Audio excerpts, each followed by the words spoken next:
I said last week that the buy low window on most guys is pretty much over with, but that does not mean that you cannot make moves and make trades to make your team better. You just can't look at things as if you're fleecing somebody else entirely in Week 8 fantasy football. But we're going to go through 6 trade targets that you need to buy before Week 8 fantasy football, and I'm doing everything I can to get us ready for Week 8, so please go down there, drop a like on the video, and subscribe to the channel to show your support. Now, getting into our first guy that we need to buy this week is someone that I've been talking about for the past week. Is a guy a lot of people just don't know what to do with, and that guy is Jordan Mason, running back for the Minnesota Vikings. So I discussed this a lot last week as he was returning off the bye week. A lot of people were discussing with me, should I trade for Jordan Mason? Should I sell Jordan Mason? Should I start Jordan Mason moving forward? What's going to happen after he gets back and Aaron Jones is back there, right? And I've said this a lot over the past week. Anytime there's market uncertainty on any particular player, you need to observe fantasy football trade markets as very closely to observing the stock market. Well, a lot of stock markets, it's wise to buy in on a very unstable value because a lot of times that's a buy low opportunity in itself. That's the exact way I look at Jordan Mason. So the first question I think we should address is, what is Jordan Mason's role going to be like when Aaron Jones returns? So if you go to fsroundup.com right now, what you can go do is go to any particular week of the Vikings playing schedule. Let's just go to week 1, for example, right? And look at the RB usage pie charts over there, and you can see that Jordan Mason outsnapped Aaron Jones in week 1 alone. 28 plays compared to Aaron Jones' 26 plays. Now that's almost a near split as far as snap count percentage goes. But let's actually look at the RB production in week 1. So Aaron Jones that week had 8 total rushing attempts compared to Jordan Mason's 15. So Jordan Mason basically doubled Aaron Jones' carries in week 1 while both players were healthy and active. And Aaron Jones had 3 targets. Now I think that number is really going to be the important one to acknowledge, is that Jordan Mason, not really much of a receiving back. You didn't see it against the Philadelphia Eagles in week 7, and you probably will not see it when Aaron Jones gets back either. Aaron Jones, though, is going to be more of a reception type of back. They brought in Jordan Mason in the offseason and signed him to a contract to lessen Aaron Jones' workload. And let's just be honest here, not that I'm wishing for it, there's no guarantee that Aaron Jones comes back and is healthy for the rest of the year. That's no guarantee. Aaron Jones has had lots of injuries over the past several seasons, so this may not be over with and done. So I think the next question comes to, well, what is Jordan Mason's real upside, even without Aaron Jones? Well, I think that when you look at week 7 and what he did against the Philadelphia Eagles, everything was saved by that rushing touchdown. And if you look at the majority of Jordan Mason's season, that's kind of been the case in every single one of his weeks. I do think that's going to be a factor. I don't think the Vikings offense is as good as it once was with Darnold, with Kirk Cousins, regardless of if it's J.J. McCarthy or Carson Wentz. But I do think they have enough talent to get down the field consistently for Jordan Mason to always be in a position to where he gets a rushing touchdown and give you flexible, playable options. And I think that continues even with Aaron Jones back in the fold. So the way I'm looking at this trade right here is I'm going to go ahead and send Breece Hall and Drake London for Jordan Mason and Amon-Ra St. Brown. So Jordan Mason is not in the same position as Breece Hall because we know Breece Hall is going to carry the majority of the workload. Well, guess what? A lot of people in fantasy football that play feel way more comfortable when they know they're getting guaranteed work and upside, because a lot of times everybody, including myself, think of Breece Hall as a more talented player than Jordan Mason. I would agree with that. Well, I think there's every reason in the world for people to want to send away Mason for Breece Hall. But what we want to do here is get a wide receiver upgrade. So Drake London, a guy that has lots of upside as well to be a top 3 wide receiver. But this quarterback situation with Michael Penix, the offensive situation, I think it's too unstable. And I'd rather get the upgrade with Amon-Ra St. Brown. Higher upside, higher floor. I think this trade works out for both parties, which is what you want to do at this point in the season to make sure that both sides feel like they're getting the win. But I think the Jordan Mason side actually comes out on top because of the wide receiver upgrades. And Jordan Mason, I think a lot of times, will be a better fantasy option than Breece. Now, the next guy that I want to trade for here, this one's an interesting one as well. I think there's a really good opportunity here to buy Jaylen Warren of the Pittsburgh Steelers. So Jaylen Warren, I think a lot of his season and just really a lot of his career has gone like this. Jaylen Warren has never been viewed as a true RB1 for any NFL team. And of course, he's played all seasons with the Pittsburgh Steelers. And I can vouch for this as a Pittsburgh Steelers fan. We love him as Steelers fans, but we also acknowledge he doesn't have the size and the durability to hold up as a true bell cow running back. That's why you've seen Kenneth Gainwell have strong games, even with Jaylen Warren there. But I think when you actually look at the way the Steelers are using Jaylen Warren on FSRoundup.com, you will see that there is a clear favor for Jaylen Warren in this offense. I mean, just go back to that Thursday night game, and I will say this, the Thursday night game, that's a little bit of a, unpredictable game. I don't think they're going to be able to score more than 30 points many more times this year. That was a little bit of a unique game against a really bad defense. But the bottom line is this. Look at the disparity of work between Jaylen Warren and Kenneth Gainwell and Caleb Johnson, who was not even involved whatsoever in Week 7. Jaylen Warren had 20 total opportunities between 16 rushing attempts and 4 targets. Kenneth Gainwell had 5 opportunities between 3 carries and 2 targets. This is clearly the Steelers coaching staff's favorite guy. And that's why Steelers fans and coaches are in the same agreement on this one. Jaylen Warren is the running back 1. And if you actually look at Jaylen Warren's fantasy points per game, he's averaging 14.5 fantasy points per game in a full PPR format.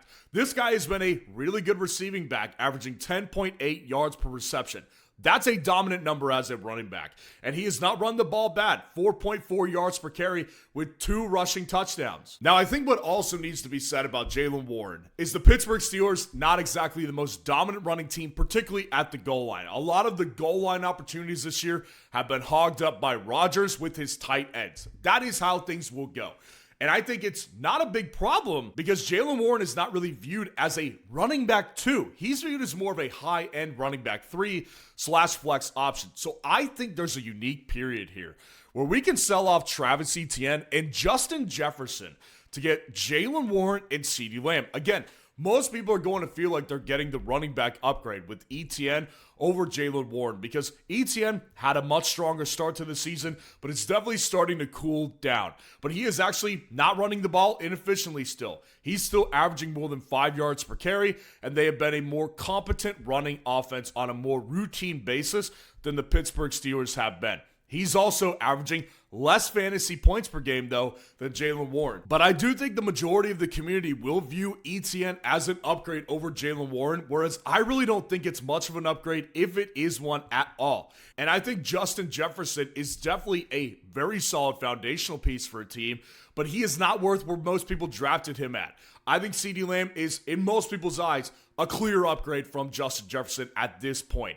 So I do think that with the running back perceived upgrade, with Travis Etienne, you could send Justin Jefferson away as well and get that bigger wide receiver upgrade because the gap between CeeDee and Justin Jefferson may not be as wide as I think in most people's heads. Now, I want to make a quick announcement, guys. Right now, if you've gone to FS Roundup today or last night, our site is down temporarily because we're switching subscription providers because we are trying to give you guys a better deal when you actually sign up for FS Roundup. We are dropping that monthly price from $8.88 a month to $6 per month, and we had to switch subscription providers to be able to do that, so it makes sense for us to be able to do that on a profitability scale and for you guys to get a much better deal. So we are just in this period right now where things are down. Things will be back up as soon as possible. We're working on that right now. And when things are back up, I will give you guys the announcement so you can recreate the account and re-enter your payment options. And if you are already an existing customer,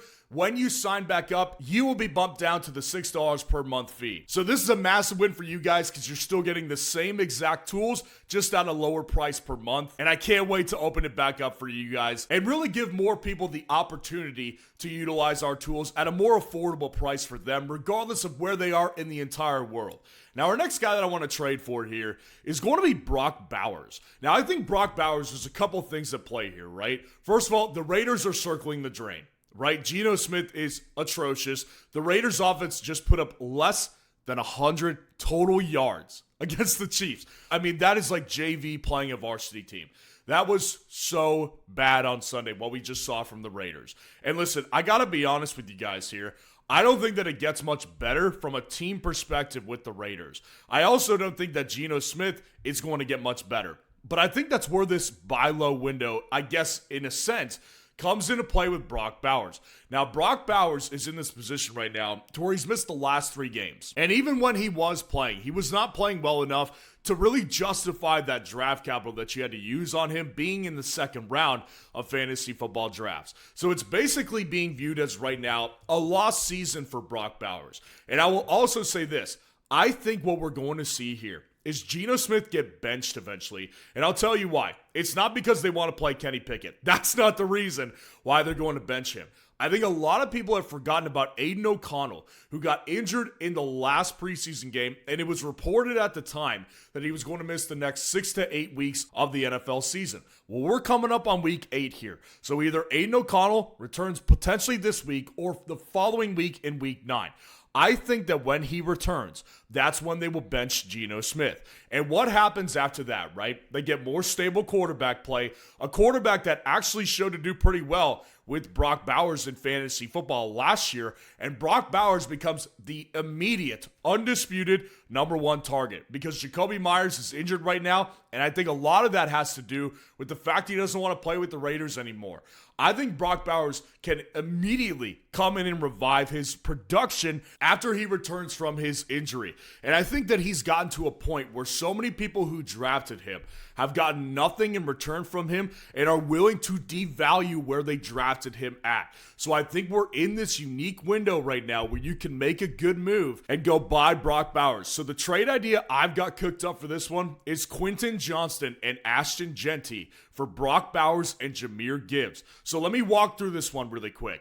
Quentin Johnston was mostly a waiver wire pickup. So that means you did not spend draft capital in the 2nd, 3rd, 4th round for Quentin Johnston to be your wide receiver 2. So for a lot of thriving teams out there, Quentin Johnston is their wide receiver 3 or wide receiver 4/flex option on a weekly basis. So you're really not giving up too much significant capital and significant foundation piece to your team to go get Brock Bowers. Then you give up Ashton Genty, who I think is still a solid RB2 in fantasy football, but I think that getting Brock Bowers is going to be a massive upgrade at the tight end position that will come back to be a top 3 tight end when he returns. And Jahmyr Gibbs, who is in a lull right now as far as fantasy production, but he is still a better fantasy back than Ashton Genty, and everybody knows it. But I think giving away Quentin Johnston in this trade, while Bowers has done nothing for the team, may end up being a trade that they ultimately accept. I think this is one you should try to go after before you just shoot it down and say,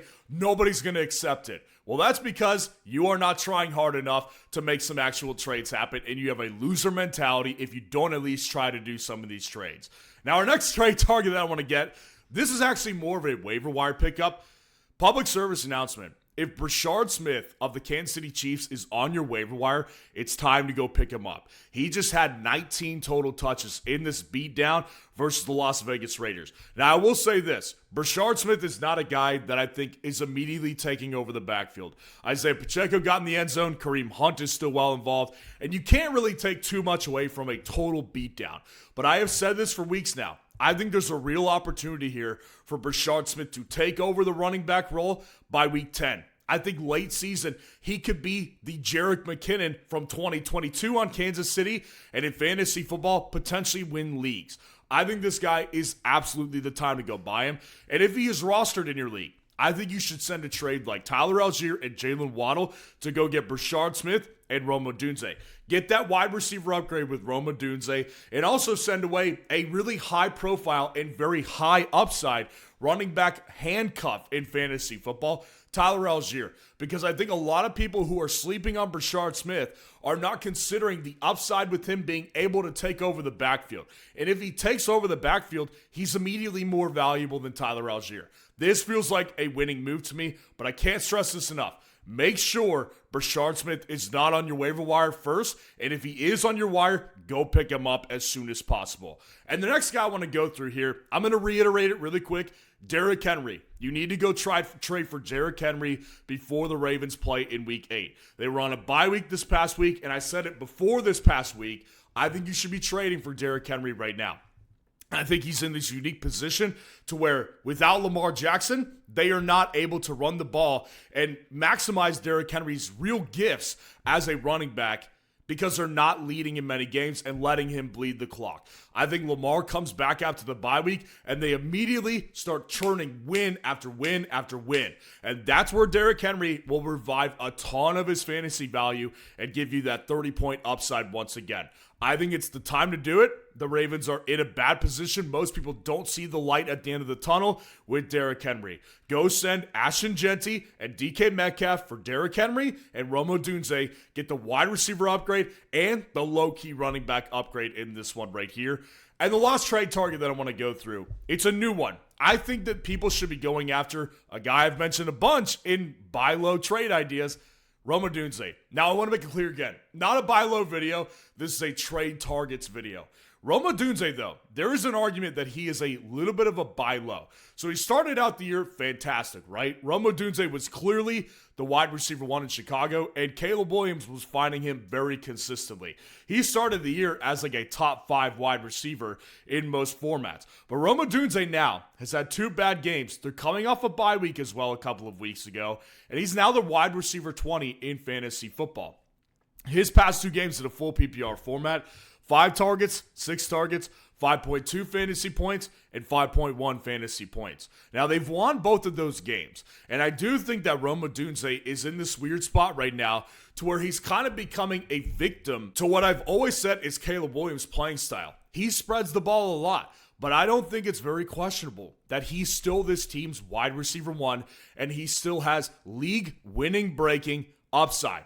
And I do fully believe that still. So I think there is this little window here where you could buy Rome Odunze for somebody like DK Metcalf and Saquon Barkley for Rome Odunze and Josh Jacobs. Now, Josh Jacobs is already a better fantasy back by a mile over Saquon Barkley, but Saquon's draft price is still making people reluctant to trade him. I think you'd be willing to trade him if you could get someone like Josh Jacobs in the equation. And I think Rome and DK are viewed very similarly in the community right now. Someone may feel like they're getting an upgrade because DK is clearly the wide receiver 1 in Pittsburgh, whereas with Rome, it's getting kind of muddy right now. But I still will buy in on Rome and buy in on that league-winning upside that he has that I don't think DK has. And Jacobs obviously gives you an immediate upside play at the running back position that you have not gotten once from Saquon Barkley this year. So let me know who your top trade target is before Week 8 fantasy football. And make sure to stay tuned for what I got right and wrong and the grand reopening of FSRoundup.com.